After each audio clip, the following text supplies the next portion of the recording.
Olá, hoje damos início ao podcast Além dos Dados, podcast no qual trazemos pessoas de peso, pessoas que vão nos dizer como dados transformaram as suas vidas e os seus negócios. Muito obrigado. Hoje eu trago com muito prazer o nosso convidado Juliano Dutra. Fala, seus malucos. Obrigado, Rodrigo, pelo convite. Vai ser um prazer trocar essa ideia com É vocês. isso aí. E esse programa é um oferecimento da empresa UOL Solutions, uma empresa que faz com que você tenha dados para melhor tomada de decisão.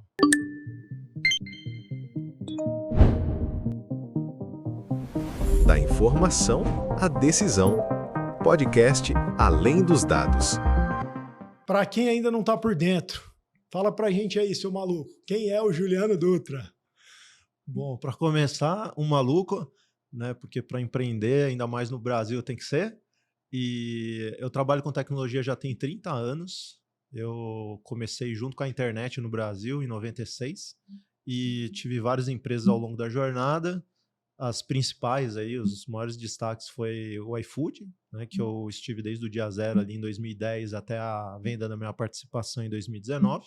E depois o Gringo, que a gente fundou em 2020, eu vendi agora em 2025, no começo de 25, para o Grupo Sem Parar. Então, minha vida girou sempre em torno da tecnologia e eu acompanhei várias ondas, né? Internet, depois aplicativo, agora as doideiras aí da AI.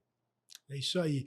Estamos aqui também com o nosso convidado especial, Daniel Balbino. Quem é o Daniel? Prazer estar aqui com vocês, Rodrigo, Juliano.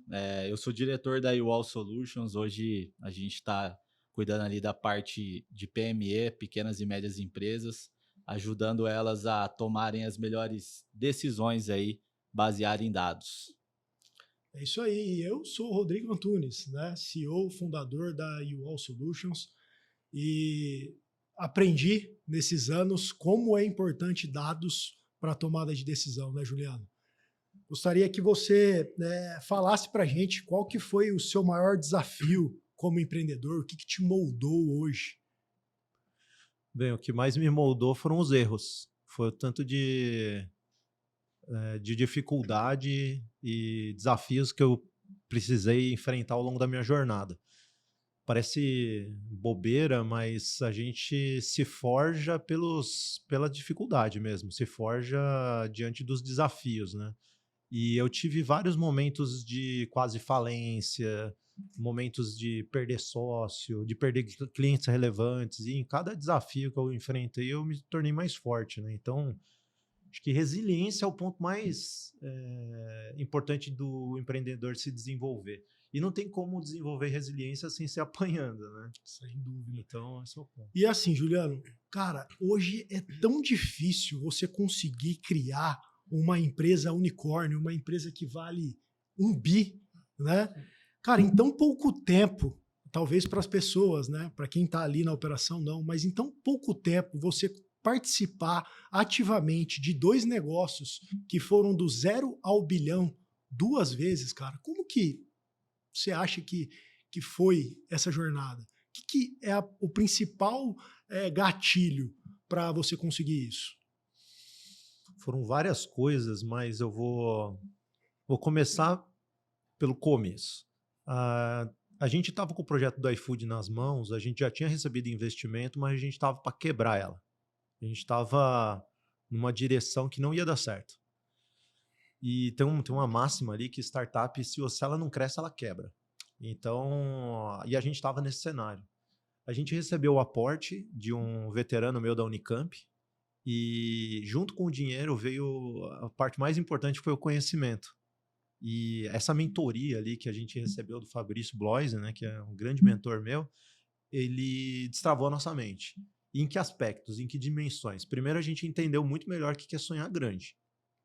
Uma coisa é você sonhar, ter delírios grandes, e a outra é você sonhar com consistência. A outra coisa foi a gente aprendeu muito sobre se organizar, planejamento estratégico.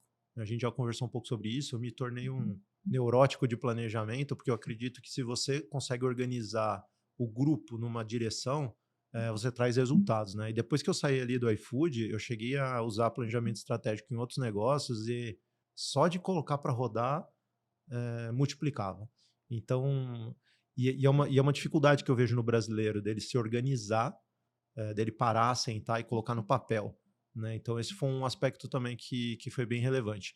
Mas tem uma terceira coisa que eu aprendi na prática, que para você construir algo grande, você tem que atrair pessoas acima da média para o sonho. E quando eu entendi isso, eu me tornei um vendedor de sonhos.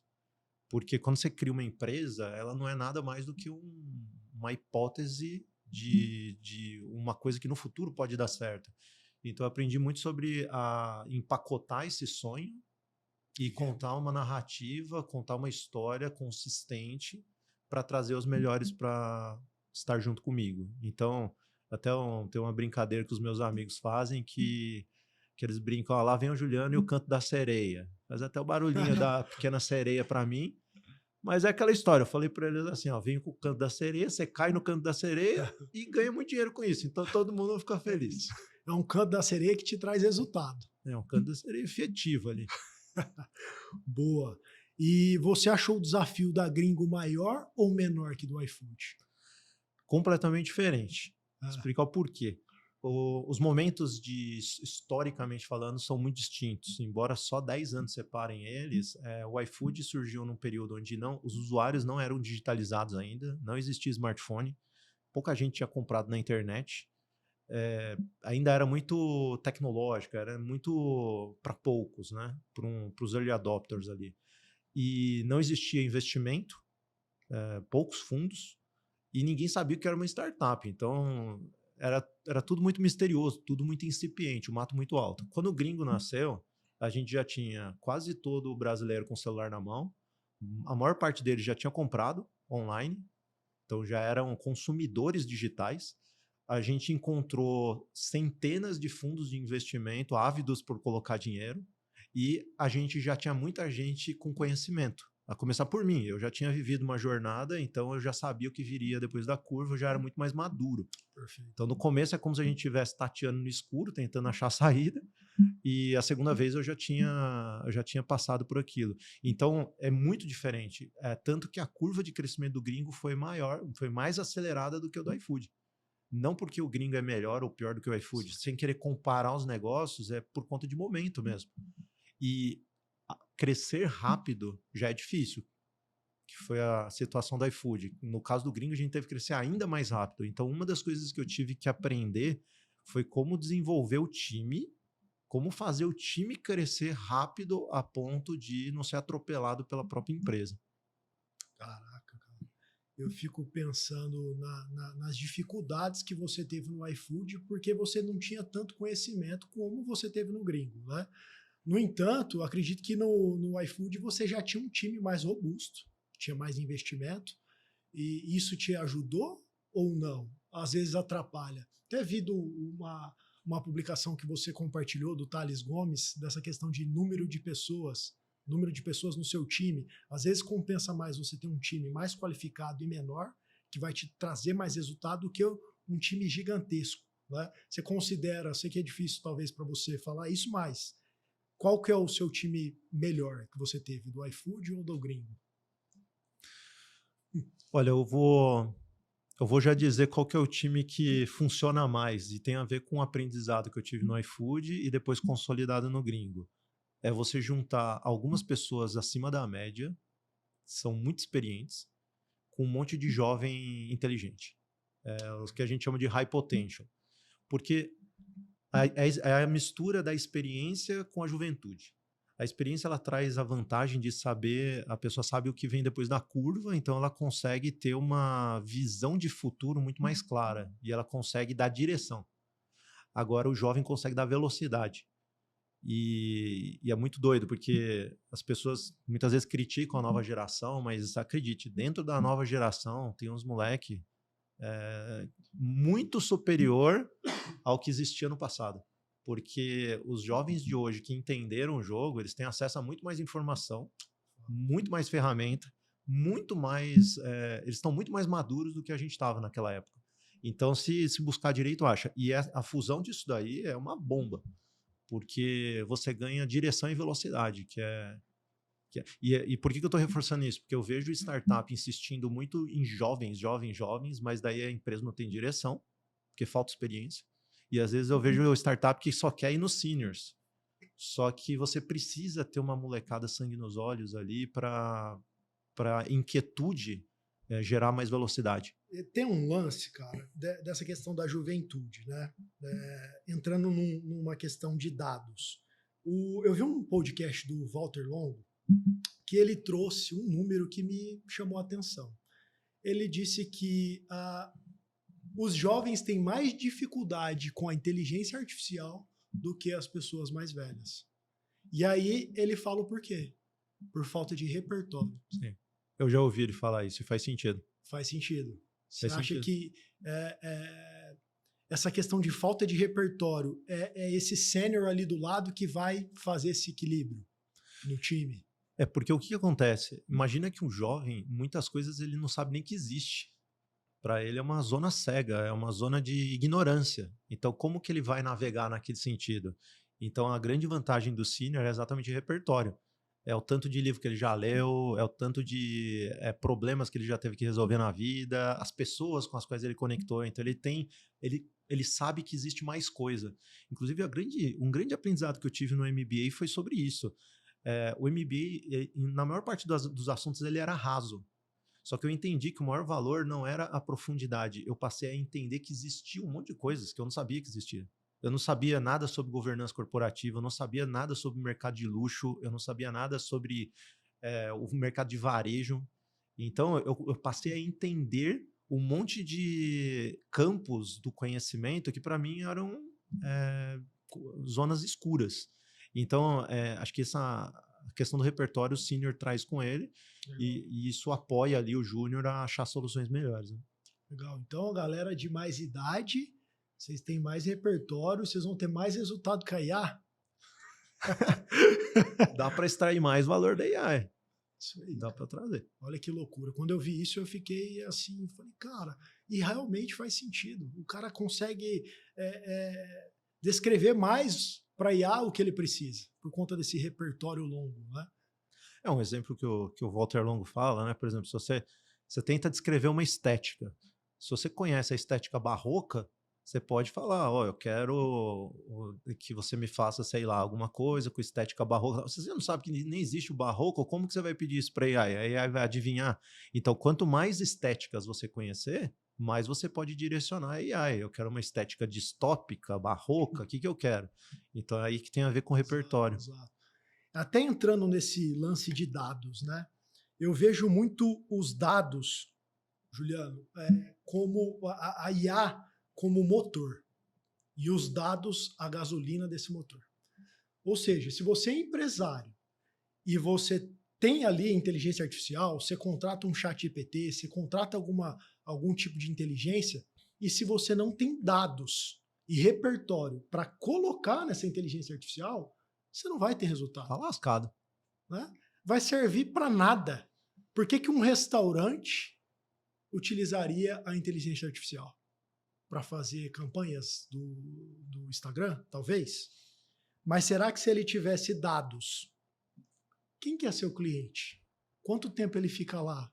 Quantos homens entram no seu estabelecimento? Quantas mulheres? Qual que é o dia do aniversário das pessoas que vão lá? Quem que é aquela pessoa que não volta no seu estabelecimento há mais de 15 dias? Você imagina se você tem todo esse compilado, você pega esse compilado e joga numa inteligência artificial. Né? Então, eu acho que na sua época não tinha isso, né, Juliano? Então, Juliano, inclusive, tem 75 anos, né, já. Eu vou pular essa pergunta. Mas, sobre esse negócio de como os dados funcionam, você falou assim, o restaurante vai usar para quê? Para campanha? Mesmo para campanha. Se ele entende melhor a audiência dele, a campanha vai ser mais assertiva. Sem dúvida. É homem, é mulher, é criança, qual que é a audiência dele. Então, eu concordo bastante. Assim, dados tornam as decisões mais assertivas e extraem mais resultado, né? É isso. E eu concordo muito com o que você falou também. Não adianta nada querer pular etapas. Quero ir para a era da AI e pular a era dos dados. Se você não tiver a sua base de dados ali minimamente organizada, você não consegue extrair valor nenhum dela. E eu vejo muito do varejo brasileiro a falta de dados, né? Eu acho que não é uma cultura que o brasileiro tem muito. Está mudando e eu acredito que vai mudar cada vez mais porque eles estão entendendo que se eles jogarem informação para a inteligência artificial, o resultado vai ser muito maior.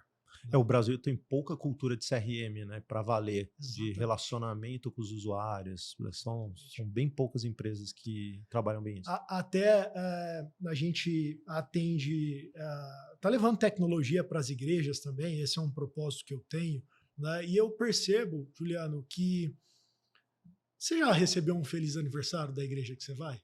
Não. Com uma oração específica? Mas você já Não recebi nada. Não recebeu? Mas às vezes você já recebeu das Casas Bahia, das lojas Americanas, da Reserva. Você recebe um feliz aniversário dessas lojas todas e você não recebe um feliz aniversário daquele restaurante que você mais vai, do seu dentista, né, que tem uma aproximação. E é um detalhe tão pequeno, né? Um feliz aniversário. É o básico, acredito, ali que você tem que fazer. Então, essa cultura de dados, eu acho que se ela começar o básico, já vai dar muito resultado para você, empresário. E tem uma coisa, falando de CRM, no Brasil, muitas vezes as pessoas misturam CRM também com meter o louco, né? Basicamente, manda a mesma comunicação para todo mundo. Não tem um mínimo de personalização, né? Que é do tipo, vou mandar para mulher isso, para homem aquilo, faixa etária. Exatamente. Não tá... Assim, basicamente vira uma metralhadora de propaganda. Eu vejo muito a personalização como um resultado absurdo. Eu venho do e-commerce e eu sei como isso traz resultado. O cara clicou no seu produto, você sabe que produto que ele clicou, você vai engajar ele naquilo. Não adianta eu oferecer outra coisa, é aquilo que ele está interessado. Poxa, você tem ali um corintiano e um São Paulino. Você vai mandar uma promoção da camisa do São Paulo para o corintiano? Não faz sentido. Panfletagem não funciona mais, né? Então, a personalização faz o seu ROI aumentar muito, porque você consegue personalizar aquilo para as pessoas, né? iFood, Netflix, Spotify, tem diversas empresas aí, né, Ju, que fazem essa personalização de ações. E é um tema ainda... no Brasil, bem pouco explorado. Te falar que, conhecendo muitas empresas por dentro, eu vejo que pouca gente usa. CRM no Brasil ainda, se olha as regras de relacionamento, é o básico do básico. É o bem-vindo e mete campanha para cima do cliente sem assertividade. Essa é uma área pouco explorada. E é doido porque é muito mais... fácil você extrair valor de um cliente que já está na base do que um novo. Mas no Brasil, fica todo mundo se estapeando pelo novo e o cliente que está lá dentro, que poderia ser você fazer um cross-sell, upsell e tal, ticket médio e tal. Você deixa ele lá largado. Não cuida de quem está dentro, né? É interessante esse ponto porque nós ali na frente de pequenos e médios negócios, a galera tem um nível de consciência muito baixo e acredita que esse tipo de informação, ter acesso a esse tipo de dado é só para empresas maiores, né? Como o iFood, Gringo, a gente está falando aqui. Mas a verdade é que é algo que está acessível para ele também, né? Cuidar de quem está entrando e quem está saindo do negócio dele, né? A gente pega pessoas diariamente ali, donos de supermercado, restaurantes, né? E a gente fala, pô, você sabe quantas pessoas entraram aí hoje? Né? Quantas pessoas passaram aí essa semana? Quem voltou? E a galera não tem ideia. E aí quando a gente mostra e fala, ó, dá para você ter essa informação, né? Dá para você ter acesso a isso. Todo mundo, unanimidade que isso muda o jogo da empresa, né? O Daniel, concordo total. E tem uma coisa que eu falo muito nas minhas palestras, cara. Todo mundo tem que ir para inovação. Todo mundo tem que ir para tecnologia, mas não necessariamente criando. Exato. Tem muita tecnologia disponível para ser contratada hoje. Então, as empresas que não estão tecnológicas, porque ela fala, não leva o jeito para isso, não sei Faz e tal, sentido. não faz sentido, porque tem alguém que já resolve, teve alguém que quebrou pedra já, criou um produto, colocou à venda, então é muito mais uma questão de vontade, porque tem solução para tudo hoje no mercado, né? E para todos os portes, para pequeno, médio, grande. Então eu bato muito nessa tecla, porque tem gente que meio que fecha as portas, fala assim, não, eu sou tradicional, eu não manjo nada de digital. Cara, É só procurar direitinho que acha a solução para tudo. Exato. E só pontuando aqui, você falou algo aqui anteriormente, no começo da nossa conversa, eu acho que encaixa bem para essa percepção que as pessoas têm errado em relação ao negócio delas, de que aquilo talvez não é para ela, né? Você falou sobre a diferença de delírio e sonho, né? Como que você encaixaria isso na percepção do empresário, do empreendedor que está ali, e talvez ele olhe para isso, né? Esse jogo que a gente está falando de ter dados, de ter informação, e talvez ele está tendo a percepção que aquilo ali é um delírio dentro da realidade dele, mas na verdade ele poderia ter acesso àquilo, né? Como que você separa essa questão do delírio e do sonho quando você começou, e para quem tá assistindo a gente ali ter essa clareza também? A diferença entre esses dois pontos aí está na informação. Porque o que acontece? Se você está indo só por intuição, você pode estar caminhando num delírio e achando que é possível. O melhor jeito de você descobrir isso é se cercar de pessoas que conheçam daquele assunto. Seria análogo, por exemplo, eu não sou engenheiro civil, eu não sei construir uma casa. E daí, sei lá, eu quero fazer uma doideira na minha casa lá, eu quero tirar um pilar e tal, tudo mais. Eu vou fazer por conta?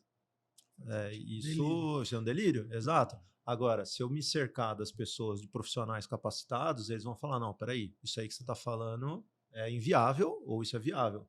Então, acho que a distinção, para você saber se você está viajando ou não, é se cercar de pessoas que tenham conhecimento.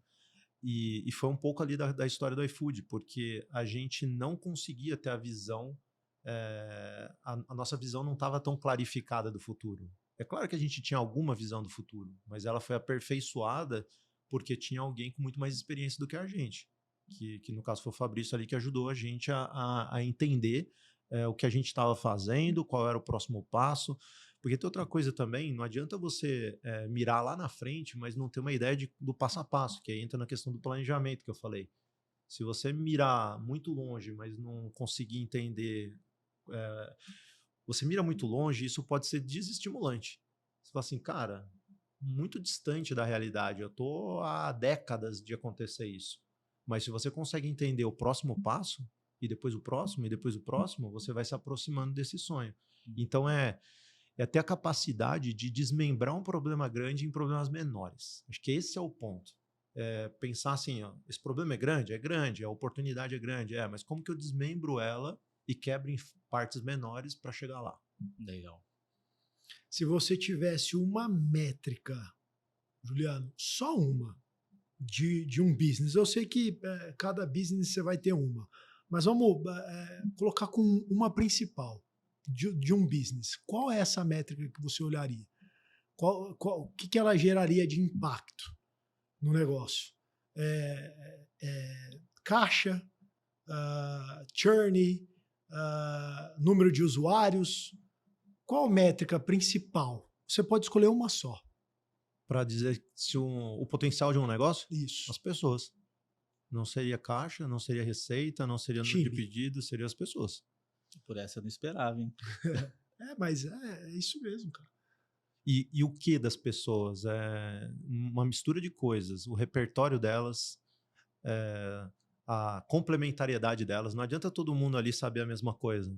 Tem um monte de cara de engenheiro de software. Beleza, mas quem vai vender? O engenheiro de software que não é. Então, eu olharia muito. Porque se você for ver, empreendedorismo é um esporte coletivo. Então é muito mais parecido com você montar um time de futebol do que um jogo de tênis. O jogo de tênis ali é um cara sozinho ali, você vai escolher quem vai vencer e pronto. Mas o empreendedorismo eu vejo muito mais como um futebol, um vôlei. Então é um esporte coletivo. Não adianta você ter um excepcional goleiro e não ter ninguém que saiba fazer gol. E não adianta também querer colocar o goleiro para ser atacante. Então essa complementariedade de time, essas experiências são muito valiosas. Qual era a principal métrica que vocês olhavam no iFood? Era número de pedidos? A North Star Metric, né, que é a métrica norte, número de pedidos. E no caso do gringo era número de usuários ativos mês. Não se importava muito se estava dando lucro ou não, você queria aumentar o número de pedidos. É porque a métrica norte, derivado dela vem o dinheiro, né? Então você pensa, o iFood, quanto mais pedido, para ter mais pedido vai ter que ter mais restaurante, vai ter que ter mais cliente, e naturalmente vai ter mais dinheiro. E como é que faz numa empresa que não tem tanto capital? Você escolhe aumentar o número de usuários ou o número de estabelecimentos? Para onde você divulga mais? Então, olha só, tanto o iFood ali, que a métrica norte era número de pedidos, e no gringo, que era o número de usuários, isso funciona se você tiver alavancado, se você tiver com investimento. Certo. Por quê? Porque senão você tem que olhar para o caixa. Essa é a verdade, essa é a realidade. Assim, Cada um tem um momento. Tanto que muita gente fala assim, qual é a chave do empreendedorismo? Né? O fluxo de caixa. Assim, o empreendedorismo tradicional ou você olha o fluxo de caixa ou você quebrou seu negócio. Se você perdeu o fluxo de vista, já era. Eu concordo totalmente. Tanto que, assim, eu lembro que quando eu comecei os meus primeiros negócios, o aconselhamento que um amigão me deu, um engenheiro super inteligente, falou assim, Juliano, nunca perca de vista o fluxo de caixa, aí vai dar bom. E, de fato, ele está certo. Agora, quando você vai para um business escalável, exponencial, e você consegue trazer dinheiro, você consegue inverter essa fórmula. E por que isso é importante? Imagina que o iFood, a gente olha para número de pedido. Se pedido é o mais importante e eu tenho caixa, isso significa que eu posso fazer umas loucuras. Eu posso fazer uns pedidos por R$1, Dar uns vouchers. Dar uns vouchers. E aí tem uma coisa, você fala assim, mas aí então você está usando o dinheiro, está jogando dinheiro. As pessoas têm essa visão, assim, startup é jogar dinheiro para cima. Mas não é. O que acontece? O primeiro pedido por R$1, ele barateia absurdamente o CAC da empresa. Imagina eu tentar convencer o Rodrigo a baixar o iFood. Falar assim, baixa aí um aplicativo de comida lá atrás, desconhecido. Eu tento te convencer a baixar. Quantos reais eu vou precisar para fazer um usuário? Investir em mídia. Pensa assim, pensa uma propaganda. Verdade. Quantos reais eu tenho que distribuir para convencer um usuário? R$40, R$30? Agora, e se eu te der a primeira refeição? O CAC cai absurdamente. Então, você tem que juntar esse custo de servir o primeiro pedido com o custo de trazer o cliente. E muitas vezes é mais barato você dar algo para ele do que não. É o que eu costumo dizer assim, o dinheiro vai para algum lugar. Ou ele vai para o Google e Meta, ou ele vira um benefício para o usuário. E eu acho mais inteligente virar um benefício para o usuário. Sem dúvida. Eu vou gastar R$50 para trazer alguém. Eu posso dar isso para essas grandes empresas, essas big tech aí, ou eu posso transformar isso num benefício para o usuário.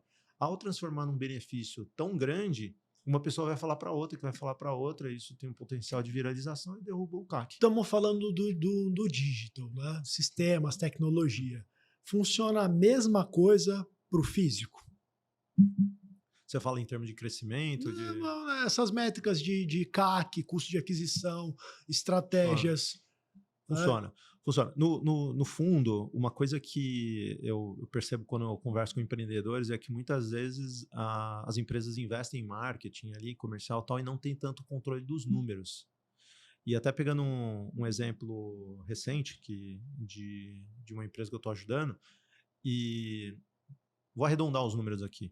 Imagina que ele está gastando menos de R$100 para trazer o cliente. Certo. E isso traz em receita R$900. E a margem é alta. Então, por que não está colocando mais dinheiro em marketing? Não faz sentido. Assim, se eu perguntasse, Rodrigo, se eu te der, vamos dizer que em margem líquida dá R$400. Rodrigo, você toparia me dar R$100 e eu te dar 400? Você toparia? Claro. E por que você não me dá, ao invés de só 400, de só R$100, por que você já não me dá R$100 mil, eu te dou R$400 mil? Você não gostaria? Mas por que você não está fazendo isso? Daí é doido, porque não olhar para os dados e não entender o retorno que está tendo sobre o investimento faz muitas vezes a pessoa ter um medo que não faz sentido nenhum. Ela está deixando de ganhar dinheiro pelo simples fato de não olhar com carinho para growth. Dá um exemplo aí de estabelecimento físico que seria bacana aí para um empreendedor? Qualquer um. Para investir em marketing desse jeito, tô Ah. falando? Cara, é que não depende de segmento, Rodrigo. Depende, assim, todo negócio deveria estar medindo com clareza o retorno dos investimentos em marketing. Todos. Pode ser uma escola de inglês, pode ser uma escola infantil, todo mundo deveria. Porque, assim, eu vou te dizer que muitos se surpreenderiam em ver que ele poderia investir muito mais em marketing e não faz. Por quê? Deixa eu só até explicar um pouco mais aquela história que eu falei lá. A pessoa investe menos de 100 e retorna líquido 400. Esse retorno, ele não vem no dia zero. Tem a ver com a LTV. O que eu estou querendo dizer é que muitas vezes o empreendedor não para ver cada cliente que vem, quanto de dinheiro ele vai deixar ao longo da história. Que é o lifetime value, né? Então, Sim, quanto que ele vai deixar ao longo da vida dele? Esses R$900 que eu falei, ele vai deixar ao longo do tempo. Só que se ele não olhar essa conta, ele vai achar que o marketing está dando prejuízo. Por quê? Porque não volta no primeiro mês. Esse caso aí... Investimento de longo prazo. Nesse caso, estava voltando em 3 meses. Excelente. Excelente. Só que qual que é o ponto? Se a pessoa olhar só por curto prazo, falar assim, cara, eu investi... Imagina que no primeiro mês investe R$100.000. Não vai voltar. No primeiro mês vai voltar R$33.000. Segundo mês, mais 33. No quarto mês, mais 33. E assim vai. No final das contas, vai dar quanto? Vai dar os 9x que eu falei.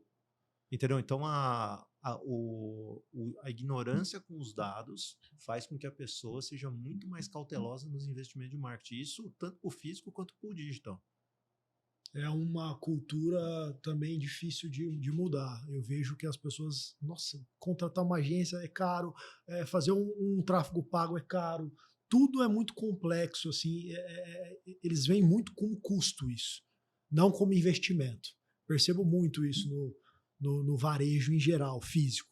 O digital já tem uma cultura muito mais agressiva. Um lançador, o cara coloca 1 milhão para ter um retorno de 30 milhões, cara. Quem que tem coragem de pôr 1 milhão antes de receber? Esse que é o ponto.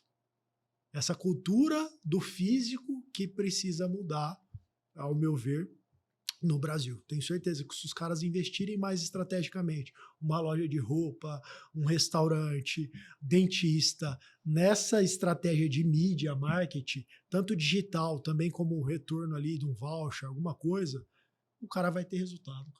Porque o que dá certo no digital vai dar certo no físico.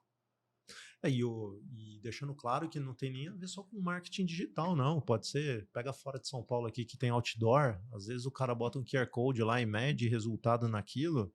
Se ele medir bem o resultado, aquilo que estiver funcionando, ele deveria dobrar, triplicar, quadruplicar a aposta. Mas é doido que as pessoas não coletam dados. E tem tudo a ver com o tema aqui do podcast. As pessoas não coletam dados, daí não usa aquilo para tomada de decisão. E muito dinheiro deixa na mesa. E veja que, às vezes, ela dobra a aposta no canal errado.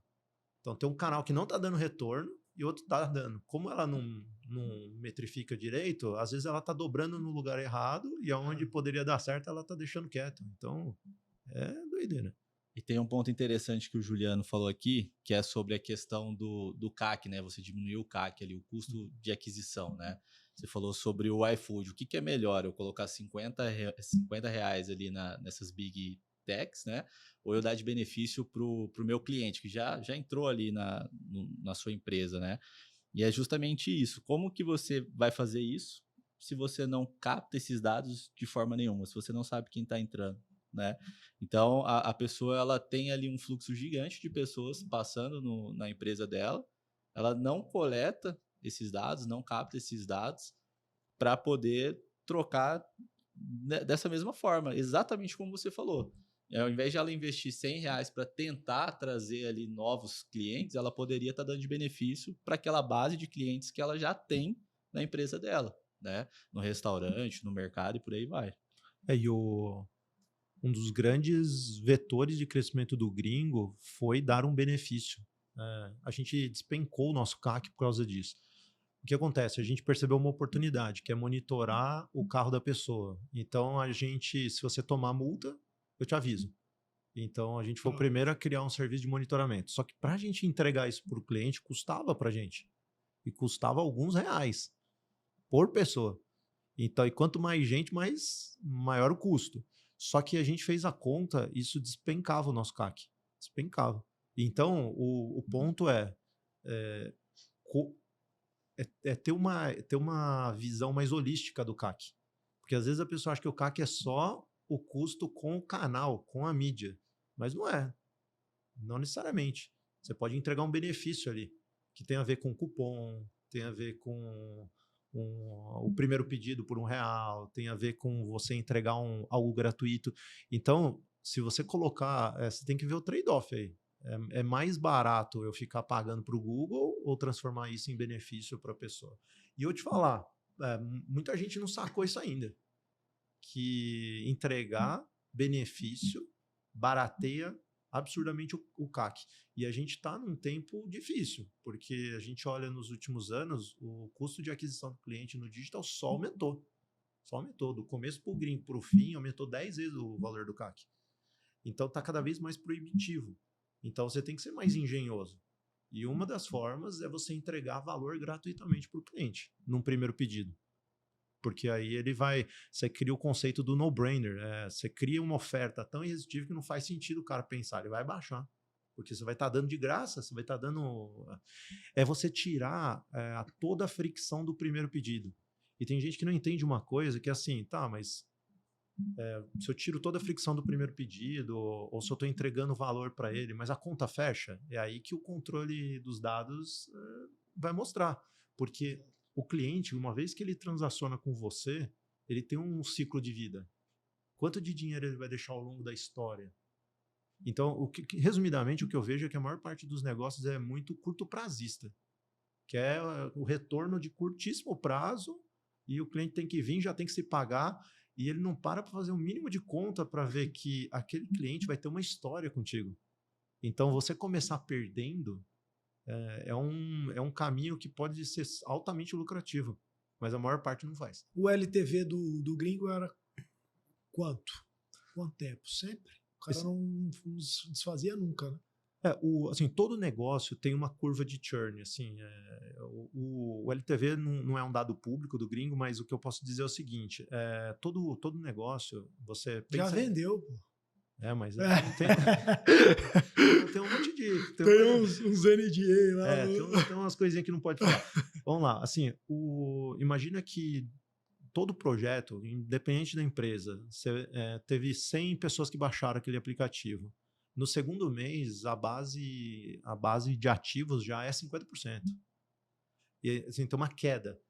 Do primeiro mês, a queda mais abrupta. Chega a cair 40%, 50%, 60%. Mas essa curva ela estabiliza. Então, tá aumentando o número. Um bom produto você mantém no longo prazo 30%, 40% dos usuários. Então, dentro da conta, você já supõe isso. Então, você vai, em outras palavras, digamos que você vai dar o benefício para 3 pessoas. Então, você vai ter o custo, mas só uma delas vai te honrar no longo prazo. Mas essa pessoa vai pagar as outras duas.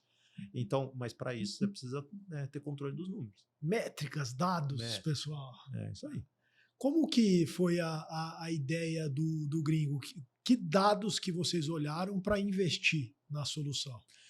Foi assim, o primeiro ponto a gente olhou dados macroeconômicos. A gente viu que o mercado automotivo é um mercado de R$1 trilhão ano, e então era um mercado gigantesco. Então, esse era um ponto que a gente olhou. O segundo ponto tem a ver com dados de usuário. O que a gente fez? A gente já tinha, desde o dia zero, uma hipótese de um super app. Então, nós queremos resolver todas as dores do motorista brasileiro. A gente mapeou mais de 20. Manutenção do carro, compra e venda, gasolina, pedágio, seguro, crédito, um monte de coisa. Só que a gente tinha que começar de algum lugar. O sonho é grande, aí que entra o negócio do aprendizado que eu falei, mas você tem que dar um passo por vez. Um grande erro dos empreendedores é querer dar 3 passos ao mesmo tempo. Foco. Daí, beleza, vamos lá, um passo por vez. A gente queria saber qual era o passo. Como que a gente fez? A gente lançou um aplicativo fake, onde a gente já tinha vários botões na home. tinha troca de bateria, chamar guincho, seguro, um monte de coisa. E o botão mais clicado era o de documentação. As pessoas queriam regularizar o carro. Coletaram dados. Que é um conceito de fake door, onde você cria um aplicativo cheio de botão, e daí quando o cara clica, você fala assim, em breve. Você só está usando o usuário ali para coletar dados e ter aprendizado. Daí a gente viu que tinha uma predisposição gigante para um serviço. Daí a gente falou, esquece todo o resto, vamos focar aqui nesse aqui. Aí a gente colocou o produto para rodar e a gente viu que a gente estava a favor da correnteza, que é o que eu bato muito na tecla, muito empreendedor indo contra a tendência. E eu sempre bato nessa tecla. Empreender já é difícil. Empreender contra a tendência, aí já é demais, né? Então, a gente descobriu ali, dentre os nichos automotivos, um que era muito favorável, fomos a favor. E com um único nicho, a gente criou uma base de 3 milhões de usuários. Era 3 milhões ativos mês. E depois que a gente construiu essa base, a gente começou a vender outros serviços e produtos para essa galera. O que mais trazia o usuário? Esse serviço gratuito de monitoramento. Mas era divulgado como? O que vocês faziam para crescer? Era principalmente mídia paga. Depois eu vou falar da orgânica, mas principalmente na mídia paga, em cima dessa lógica de monitoramento. Seja avisado quando você tomar multa, seja avisado sobre todos os perrengues Tráfego que pago. Tráfego Instagram, pago, YouTube. Insta e Google. Agora, com o tempo, a gente também foi aperfeiçoando o nosso orgânico. Porque a gente criou canal no YouTube, Insta, blog com muito conteúdo, ajudando os usuários. Então, assim, o nosso orgânico se tornou bem relevante com o tempo. Bem relevante. É isso aí, pessoal. Sem dados, você é só uma pessoa com opinião. Né, Juliano?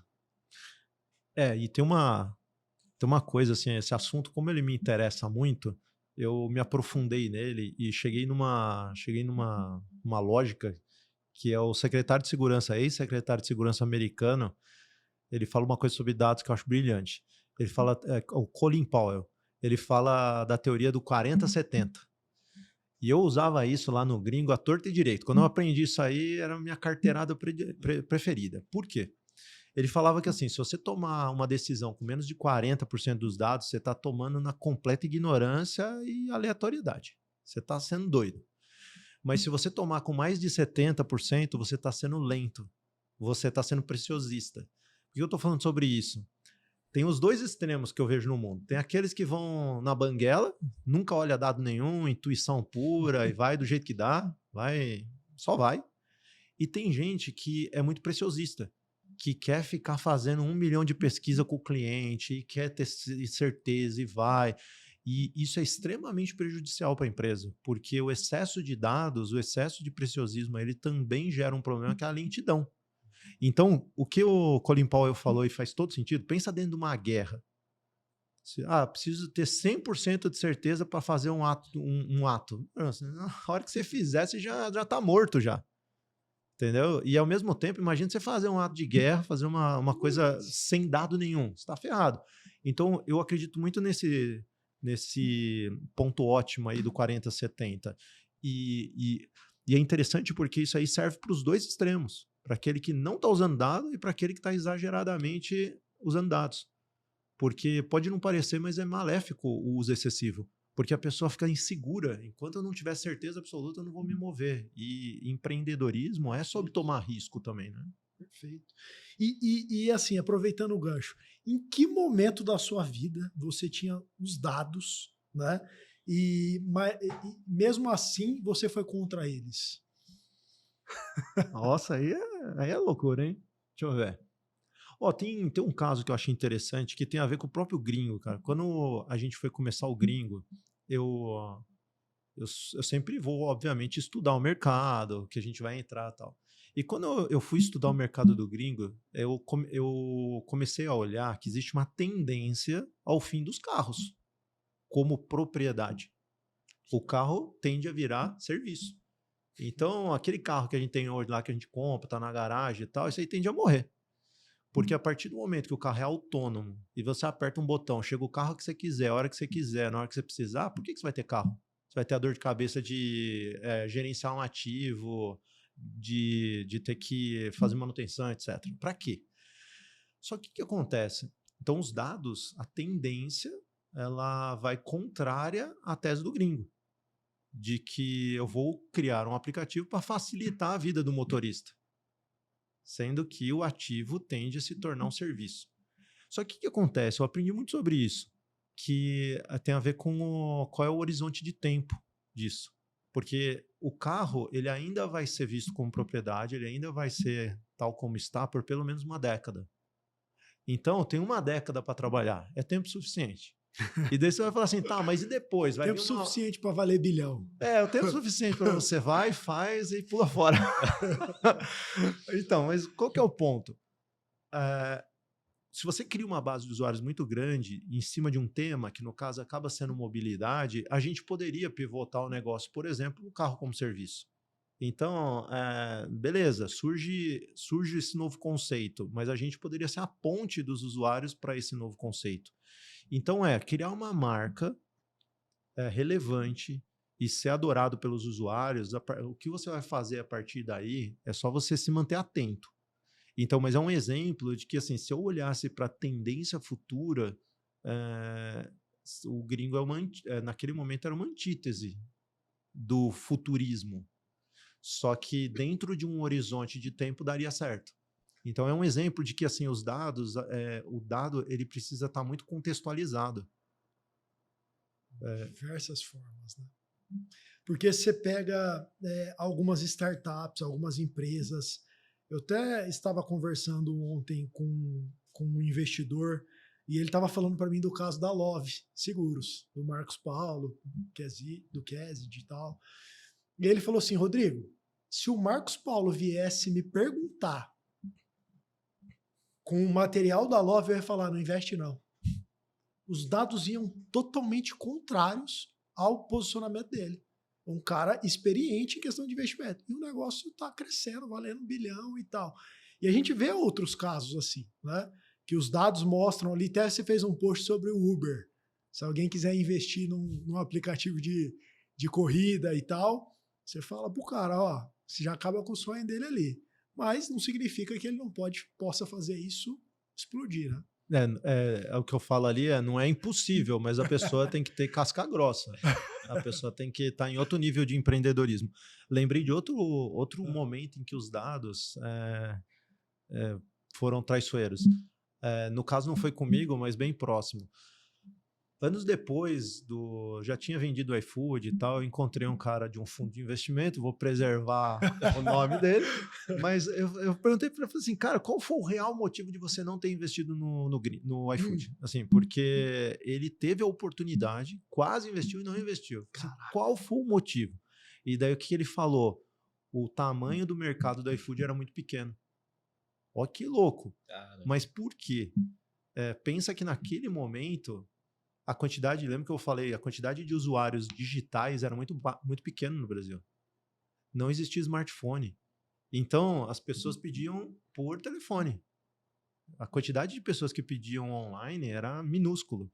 E eles não acreditavam nessa virada de jogo, porque veja que ainda não tinha acontecido o evento principal, que foi o surgimento dos smartphones.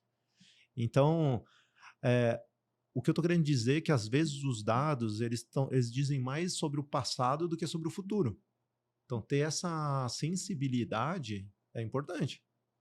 Porque quando ele falou que não existiu, o mercado do iFood era pequeno, ele estava olhando mais para o retrovisor do que para o para-brisa. Que loucura, hein? Olha que dica fenomenal para vocês.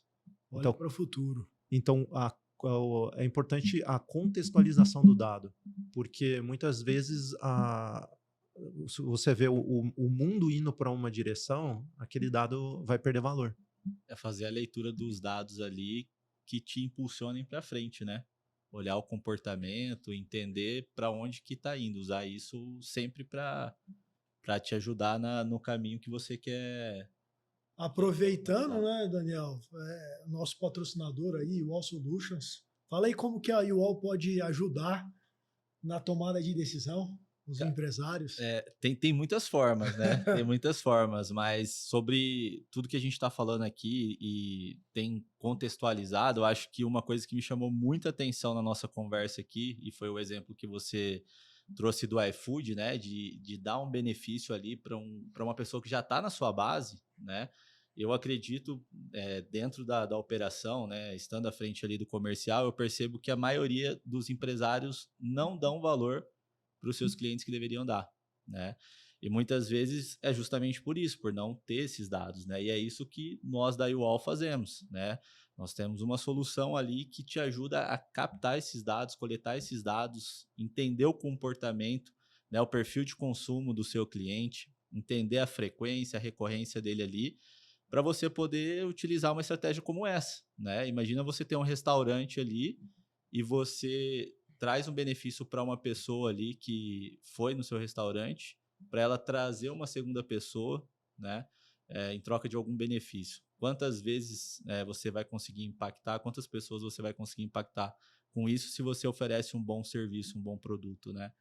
Então, é isso que a UOL ajuda e tem ajudado os empresários. Conhecer quem são os seus clientes de fato e poder trabalhar de forma estratégica essa base. É isso aí, pessoal. UOL Solutions. Quem tem dados ganha o jogo. Obrigado aí pelo patrocínio. Oferecimento UOL Solutions. Juliano, para falar mais da sua parte de disciplina, né, na sua parte do dia a dia, da sua rotina. Cara, que promessa que você fez para si mesmo que nunca mais você quebrou? Profundo isso aí, hein, Rodrigo? Profundo isso. Eu acho que às vezes existe, né? Às vezes a gente, poxa, eu tô fazendo isso sempre, tá dando errado, não sei o quê. E tem algum momento da sua vida que você toma uma decisão. Tem uma, vou ter que explicar porque ela não é tão simples, mas vamos lá. Quando eu entendi um pouco mais da hierarquia de corpo, alma e espírito, eu declarei ali que existia uma hierarquia entre elas, né? Que o espírito seria quem governaria tudo, governaria a minha alma, e a minha alma governaria o meu corpo. E o que isso significa, tangibilizando? Eu não gosto de exercício físico. Não tenho prazer nenhum em ir na academia. Eu sei que tem gente que tem, mas não é o meu caso. Assim, eu vou na força. E o que acontece? Assim, pegando um exemplo bobo, mas ele ilustra como eu penso de modo geral. Se eu for olhar para minha vontade, eu não tenho vontade nenhuma de ir. Poucos têm.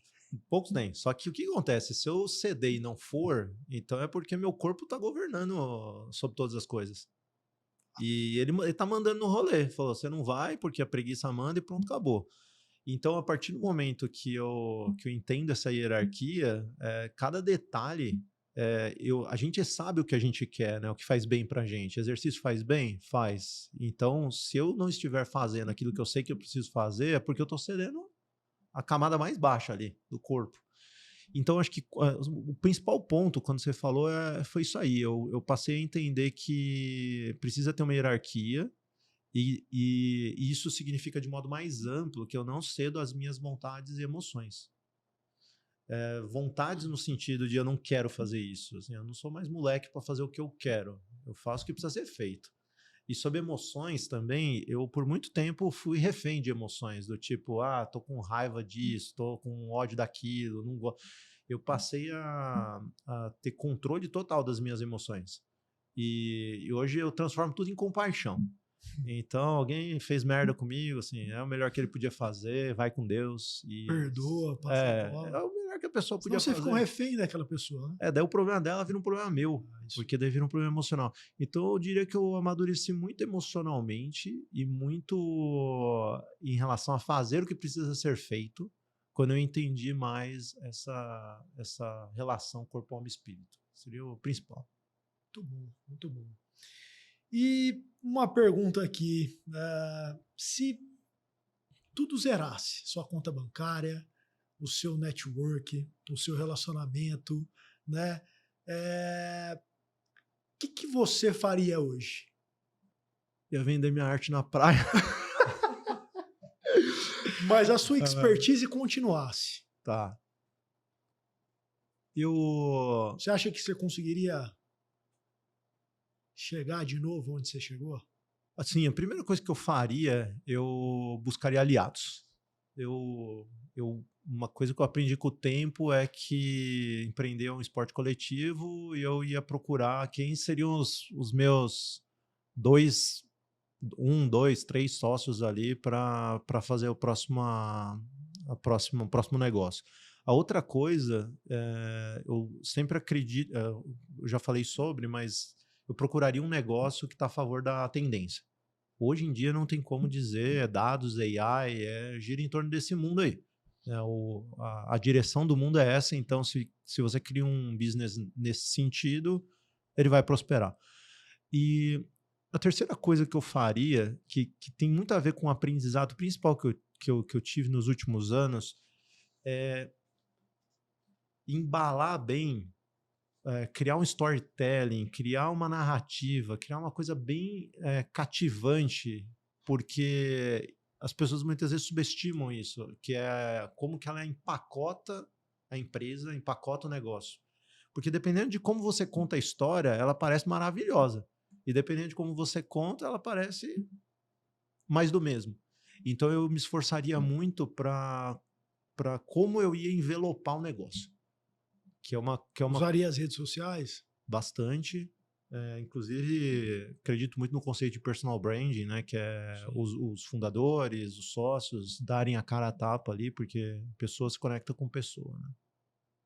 E tem uma coisa, a tendência maior seria eu não criar um negócio B2C, se eu tivesse considerando o conceito que eu tô quebrado. Por quê? Porque... Totalmente contrário das outras duas.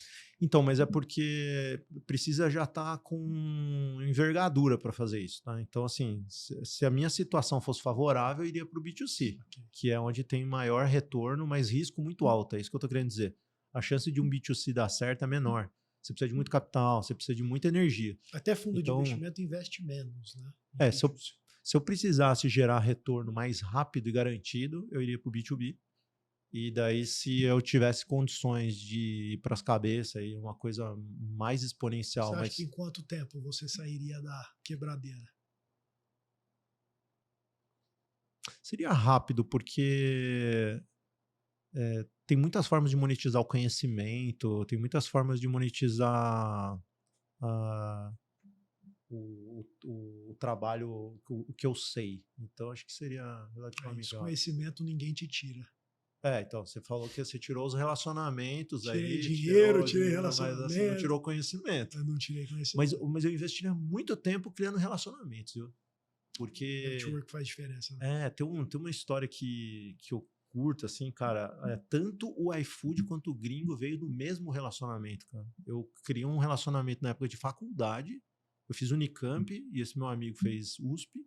Por conta de empresa júnior, a gente se tornou próximo. 15 anos depois desse relacionamento veio o iFood e 10 anos mais veio o Gringo. Foi a mesma pessoa que me conectou com os grupos que derivaram o iFood e Gringo. Então, um relacionamento pode mudar a vida. Olha isso, né? Olha a dica aí. Ir lá para um grupinho da faculdade, engenharia, né? Lá na sua cidade. Exato. Se relacionar com a galera ali, trocar ideia. De preferência, deixa os maconheiros de lado e vai nos que querem construir valor, nos que querem construir Mas tem uns futuro. maconheiros inteligentes, né, cara? Vamos dizer assim, vamos focar nos que querem construir valor, construir uma sociedade melhor. É isso aí. O ambiente, né? O ambiente e as pessoas vão determinar onde você vai chegar, né? Se você tiver num ambiente bom e cercar de pessoas boas, com certeza acelera muito aí, né?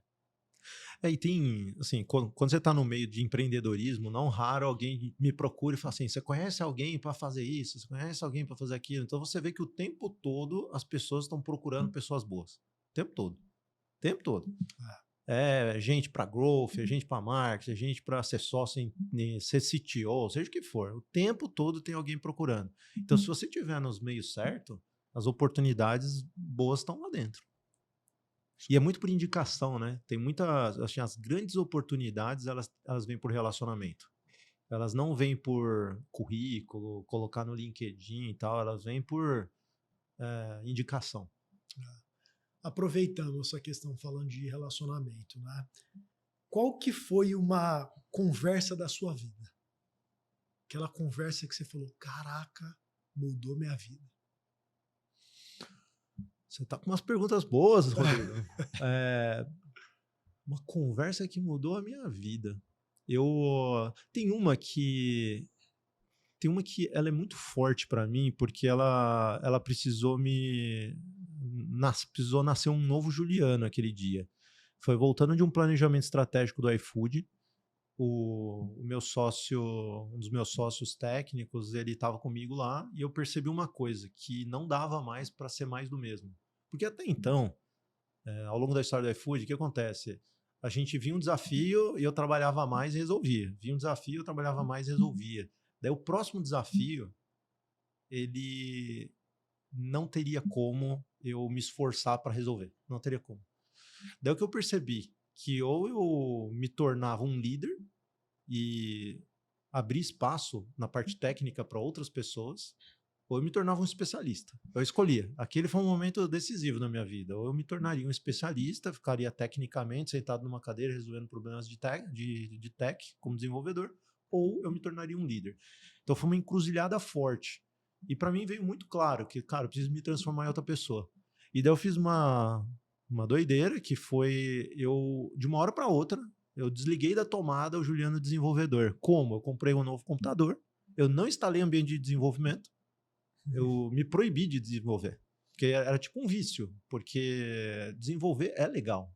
Para quem gosta, é prazeroso. Então eu me proibi de fazer isso. E daí você vai falar assim, curou, né? O Juliano tá curado. Não, eu sentava do lado do desenvolvedor e ficava olhando ele, enchendo o saco. Falando, mas vai dar errado aqui, ó. Mas por que você tá fazendo isso? Então eu sentava do lado da pessoa no presencial ali e ficava ainda perto ali. Daí depois eu me afastei mais um pouco. Eu só participava quando eu ia subir para o servidor, aí eu fazia a análise final ali e depois eu me afastei totalmente. Eu passei a olhar só para arquitetura. Por que eu tô falando sobre isso? Cara, tem um aprendizado que eu tive sobre isso, que é, muitas vezes, a gente precisa abrir mão, parar de fazer aquilo que a gente gosta, para que a gente vá para o próximo nível. Porque se eu, de novo, naquela linha, né, de fazer o que gosta, fazer eu quero seguir as minhas vontades. Se eu seguisse a minha vontade, seria continuar codificando. Mas o que a empresa precisava, o iFood precisava, o que eu precisava era ir para o próximo nível. Então eu precisei romper com o Juliano do passado. E depois eu percebi que eu fiz desse evento, eu fiz uma prática na minha vida, porque eu já renasci outras vezes. Nesse momento eu estou renascendo de novo, porque eu estou começando a gerar conteúdo na internet, estou com um papel mais de mentor. Eu poderia replicar o que eu já sei fazer, que é, vou abrir outra empresa, vou buscar os sócios, vou pegar dinheiro, mas o que eu quero, o que eu estou buscando? Então, ver que a zona de conforto para mim seria fazer o que eu já fiz até hoje. Mas não, eu estou rompendo, eu não estou fazendo aquilo que eu quero, eu estou fazendo o que eu acredito que precisa ser feito para nascer um novo Juliano. Então, aquela conversa, ela foi uma ruptura, foi uma mudança de fase na minha vida, e eu creio que eu vou ter outras ao longo da minha vida. Mas ele te deu um conselho? Não faça o que você quer? Não foi que ele deu um conselho, não, mas a gente tava meio desesperado mesmo, voltando lá, falando assim, agora, ferrou. Foi meio que do tipo assim, lascou, não tem como resolver. É como se a gente se sentiu numa encruzilhada. E daí daquilo veio uma clareza pra gente, que é ou a gente muda, ou já era. Vai dar errado. E assim, você sempre teve uma referência, Juliano, de pessoa, de padrão, seu pai, algum amigo, algum empreendedor? Que referência que você tinha? Eu tinha tudo para não ser empreendedor, porque minha mãe e o meu pai não eram empreendedores, mas por que eu me tornei empreendedor tão jovem, né? Depois eu fui resgatar isso e tem a ver com as histórias que meu pai contava. Meu pai, ele contava as histórias do Walt Disney, do Matarazzo, do Antônio Hermínio de Moraes. Então é interessante que, embora meu pai sempre trabalhou para os outros, ele admirava empreendedores. Caramba, olha E isso. ó que doido, né? E pegando o gancho aqui, ó, o veneno que a sociedade acaba injetando quando um trabalhador blasfema contra o chefe, blasfema contra o empresário empreendedor. Ele basicamente está condenando o filho dele a Olha isso. nunca empreender. Meu Porque Deus. fala assim, ó, por quê? Ele demoniza o chefe dele, demoniza como explorador, como aproveitador e tudo mais. O filho vai querer aquilo para ele? Jamais. Não vai.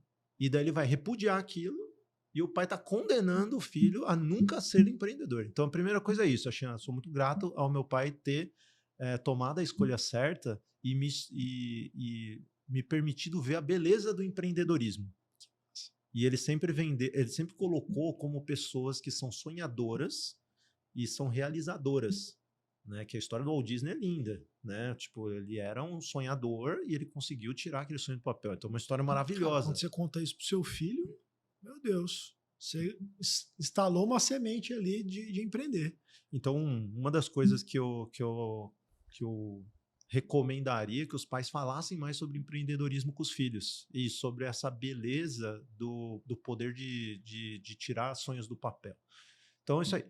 E daí, sobre pessoas que foram referência para mim, eu comecei junto com a internet. E daí teve um cara no comecinho da internet brasileira que ele foi muito especial, que foi o Mandic, cara. Alexander Mandic. Da empresa de servidores e tal. Ele criou uma BBS. Depois ele foi sócio importante no IG, no portal de internet. E, cara, eu tive o privilégio de conhecer ele, por acaso, numa viagem que eu fiz para Teresópolis. Um negócio de empresa júnior, ninguém sabia quem era o cara, ninguém tinha ideia quem era o cara, e, cara, para mim foi um momento especial, poder conversar com ele ali. E outra referência muito forte para mim foi o Romero do Buscapé, porque o Romero ele foi o primeiro a conseguir Absurdo aqui. sair do zero até uma venda relevante. Ele foi o primeiro startupeiro do Brasil. Startupeiro de sucesso foi ele.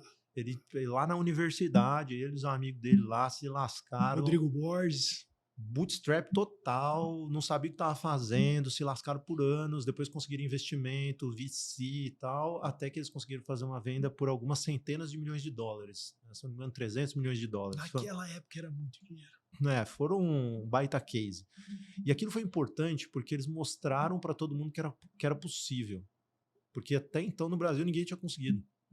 E isso foi muito importante. Eu tive a oportunidade, na época de faculdade, de estar com o Romero uma vez, e foi muito importante para mim.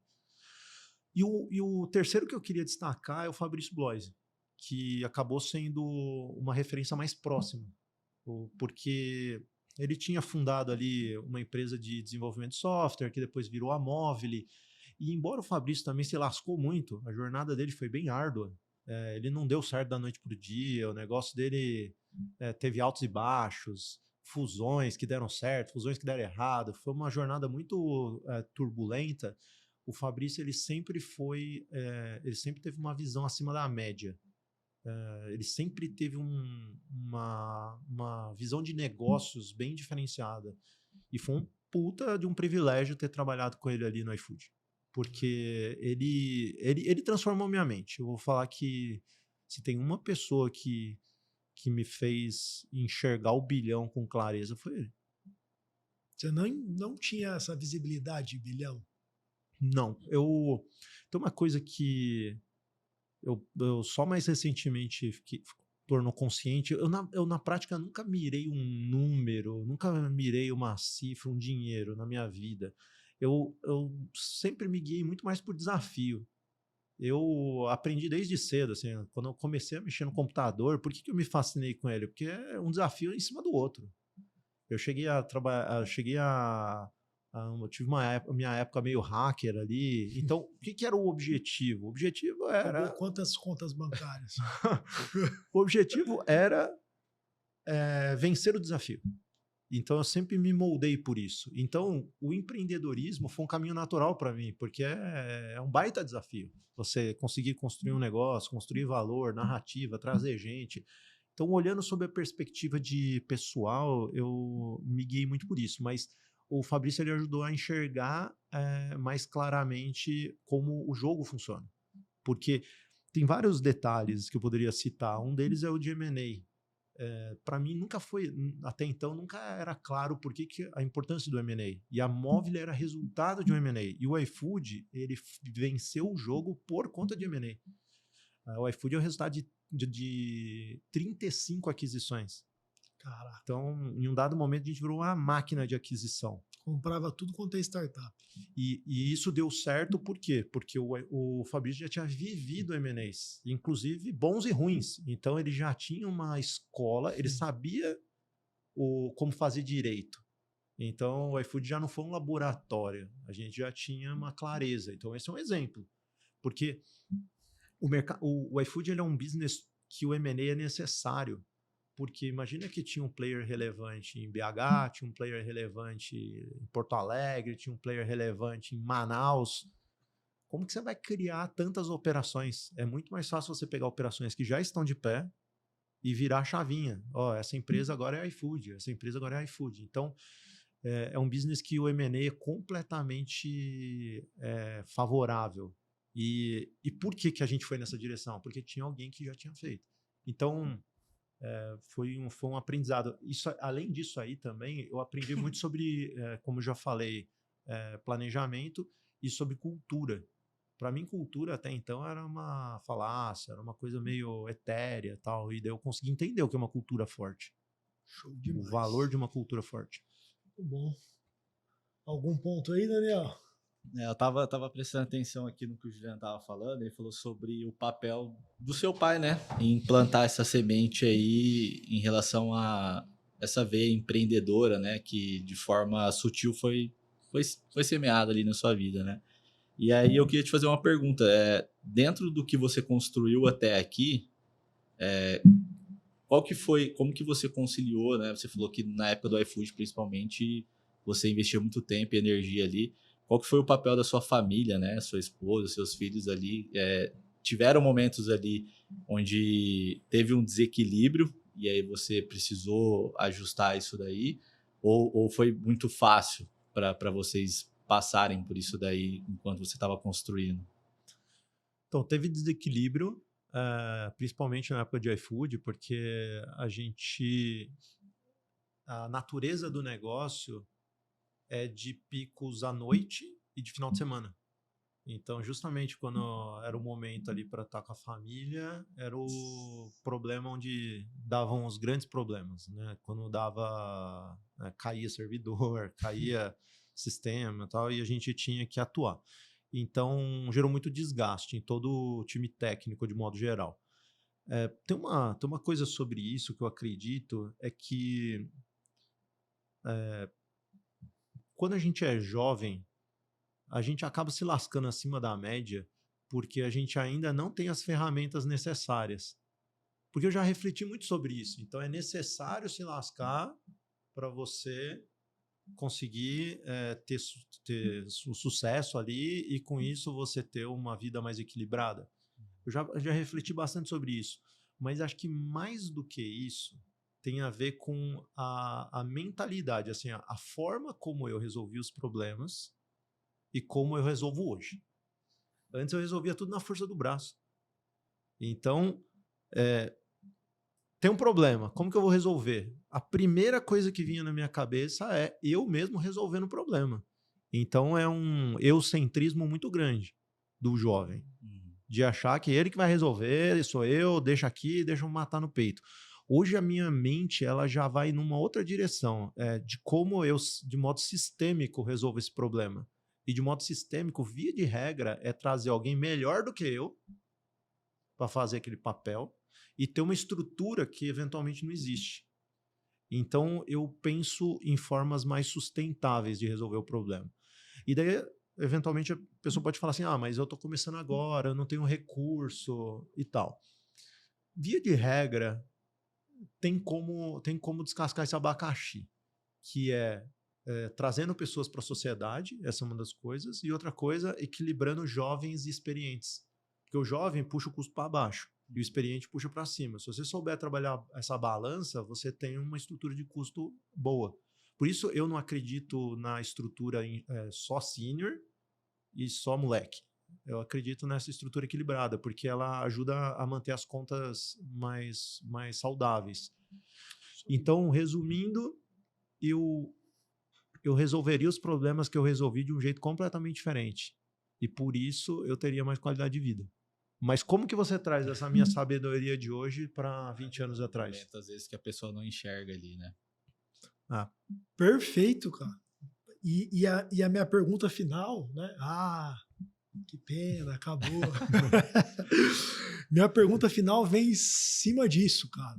Se eu tivesse aqui um prompt, uma IA chamada Juliano Dutra, com tudo compilado, irmão, suas cicatrizes, suas vitórias, tudo que Deus te abençoou, todos os detalhes, tudo que você passou, irmão, e você pudesse deixar essa mensagem, né, essa IA ia me responder ali, com tudo compilado, que mensagem que você deixaria para os empreendedores, né, tanto para os empreendedores de tecnologia, para de outras áreas, sobre a vida, sobre negócios, um compilado aí que em um enter a IA responderia para a gente. Essa IA ela seria repetitiva em alguns aspectos. Na parte de negócios, ela ficaria em um looping falando o seguinte: foco e pessoas boas, foco e pessoas boas. Ficaria nesse looping.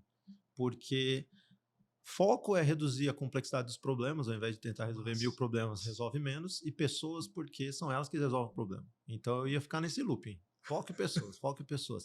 E é doido, porque esses dias um cara veio e me falou assim: Juliano, ele criou um equipamento super inovador, ele falou, cara, eu não sei como vender isso e me ajuda a vender. Eu falei assim, cara, eu também não sei como vender, mas eu vou te falar como eu resolveria esse problema. Eu olharia assim, quem já vendeu um equipamento parecido com esse para esse seu tipo de cliente? Quais empresas? Essas aqui. Quem são os caras brabos de venda dessas empresas? Vai lá no LinkedIn e descobre quem trabalhou e está trabalhando lá. Arranca um cara desse lá. Então, o que eu falei para ele? Você está tentando achar a solução. E, na verdade, você tem que achar a pessoa que tem a solução. É isso que eu estou falando que minha cabeça mudou. Porque antes eu faria a mesma pergunta que ele. Como resolve isso aqui? Mas eu falei, cara, a pergunta está errada. É quem vai resolver isso aqui? Porque é o eucentrismo que eu falei. Ele ainda acredita que ele vai resolver o problema. E ele, se ele se dá a pegar disso, entender que ele tem que achar o nome da pessoa, essa pessoa vai destravar tudo. Então, de novo, é foco pessoa, foco pessoa. Agora, sobre a parte pessoal, o que eu diria é para a pessoa não esperar chegar no sucesso financeiro, chegar na conta bancária cheia para perceber que ela vai ter um vazio existencial. Ela já se antecipar a isso. Porque a sociedade, de modo geral, se auto-engana, colocando peso demais no dinheiro, e o dinheiro não traz a completude que a pessoa acredita que vai trazer na vida dela. Mas o que traz? Até porque as pessoas não estão perseguindo, na verdade, dinheiro. O que elas perseguem é uma paz. Elas não percebem isso. Porque o que a gente quer? A gente quer que a nossa família esteja bem, a gente quer estar bem, a gente quer estar tranquilo, deitar a cabeça no travesseiro em paz. A gente está muito mais querendo paz do que dinheiro, mas as pessoas misturam os dois conceitos. Então, o que eu acredito? Que se a pessoa se antecipar a esse vazio existencial e entender que não é o dinheiro que vai cumprir, ela vai ter uma vida mais próspera. Porque ela já pode ser feliz desde agora. É isso. E tem um exemplo, que tem um amigo que eu falava para ele, falei assim, cara, você tá botando peso demais no dinheiro, na felicidade, não é isso. Daí ele falou, você fala isso porque você tem dinheiro. Daí eu falei, não, vou te provar. Qual é a historinha aqui que desmonta esse argumento? Falei para ele, cara, quando você ganhava R$1.000, sei lá, seu primeiro emprego, com certeza você imaginava que quando você ganhasse R$5.000, você ia ser muito mais feliz, né? Falei, nossa, você ia achar 5.000 feliz pra caramba. Você chegou a 5.000, você ficou feliz? Não, você passou a acreditar que era 10 o número da felicidade. Daí você chegou em 10, você ficou feliz? Não, você achou que era 20, daí você chegou em 50. Cara, você vai sempre empurrar e nunca vai ser feliz.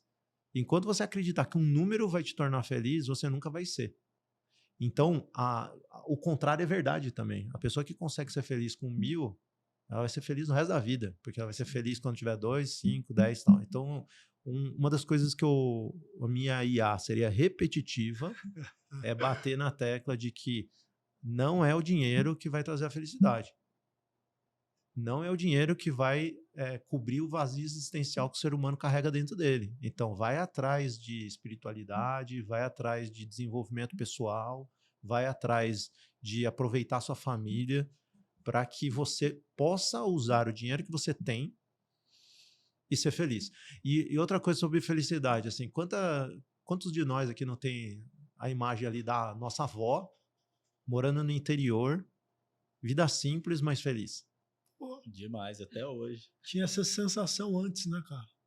As pessoas mais velhas, eu achava que a gente olha para elas, você vê mais felicidade ali, impressionante. E elas não estão montadas no dinheiro, mas elas estão repletas de felicidade. É verdade. Então, eu tomaria muito cuidado com esse aspecto. Eu acho que as pessoas estão mirando para coisa errada e isso está fazendo a jornada ser triste.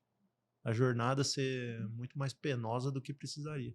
Aquele filme A Busca da Felicidade é bom demais, né, do Will Smith. A Procura da Felicidade, se não me engano. É. Bom, é isso aí. Que aula, né, Daniel? Demais. Foi demais. Obrigado, Juliano. Um prazer receber você aqui no Além dos Dados, da informação à decisão. Obrigado também, Daniel, pela participação. Obrigado aí pelo convite. E é isso aí, pessoal. Espero que vocês tenham gostado, aprendido.